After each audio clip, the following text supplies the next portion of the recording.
Hello बच्चों, let's read the question. यहाँ पे क्वेश्चन दिया गया cell elongation in internodal regions of green plant takes place due to. हमें पूछा गया कि इंटरनोडल रीजन में जो सेल एलोंगेशन होता है वो किसकी वजह से होता है। डिफरेंट ऑप्शंस प्रोवाइड किए गए। First one is given as indole acetic acid, second दिया गया साइटोकाइनिन्स, थर्ड दिया गया जिबरेलिन्स एंड फोर्थ दिया गया एथिलीन। तो चलिए बात करते हैं यहाँ पे करेक्ट आंसर क्या आएगा। But before getting to the answer let's talk about the key concept of this particular question. यहाँ पे जो की कॉन्सेप्ट इन्वॉल्व हुआ है that is regarding cell elongation in case of plants. Okay, plant में जो सेल एलोंगेशन होता है उसके बारे में यहाँ पे हम पहले डिस्कस करते हैं।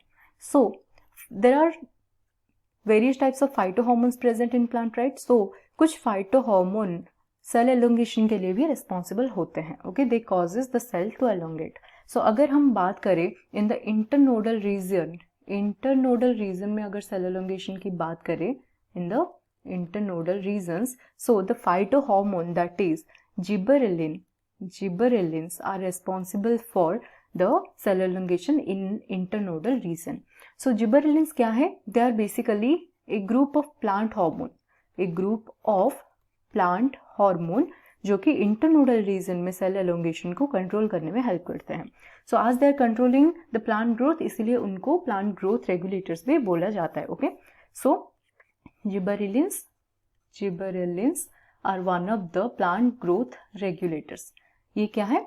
One of the plant growth regulators. Okay, growth regulators. Plant में हमें बहुत सारे प्लांट ग्रोथ रेगुलेटर्स देखने को मिलेगा। अब बात करते हैं हम। ये जो एलोंगेशन में हेल्प करता है इंटरनोडल रीजन में, इसका एप्लीकेशन क्या है?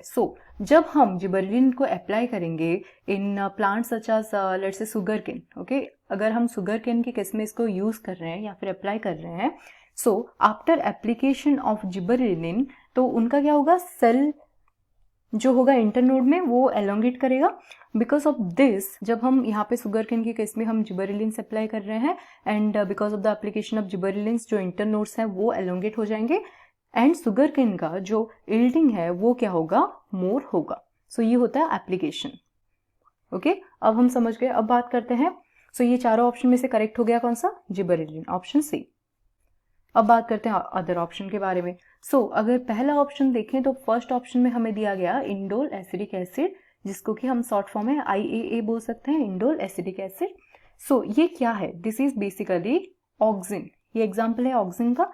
एंड ऑक्सिन जैसे कि हमें पता है ये एपिकल डोमिनेंस के लिए रिस्पॉन्सिबल होता है, रिस्पॉन्सिबल फॉर एपिकल डोमिनेंस। तो यहाँ पे तो आंसर नहीं होगा, ऑप्शन ए रॉन्ग हो गया। अब बात करते हैं ऑप्शन बी के बारे में। ऑप्शन बी में कौन सा दिया गया हमें? Option B is given as cytokinins, right. अगर साइटोकाइनिन्स की बात करें तो ये इनका फंक्शन क्या है? They basically help to delay the ageing process जो होता है नेचुरल एजिंग इन प्लांट्स, उसको डिले करने में हेल्प करते हैं साइटोकाइनिन। तो सेकंड भी रॉन्ग हो गया। अब बात करते हैं ऑप्शन डी के बारे में। ऑप्शन डी हमें दिया गया था इथिलीन। ओके, अगर इथिलीन का फंक्शन देखें तो ethylene is basically responsible to accelerate the senescence process. Okay, so it basically ये क्या करता है? Accelerates process of senescence, right.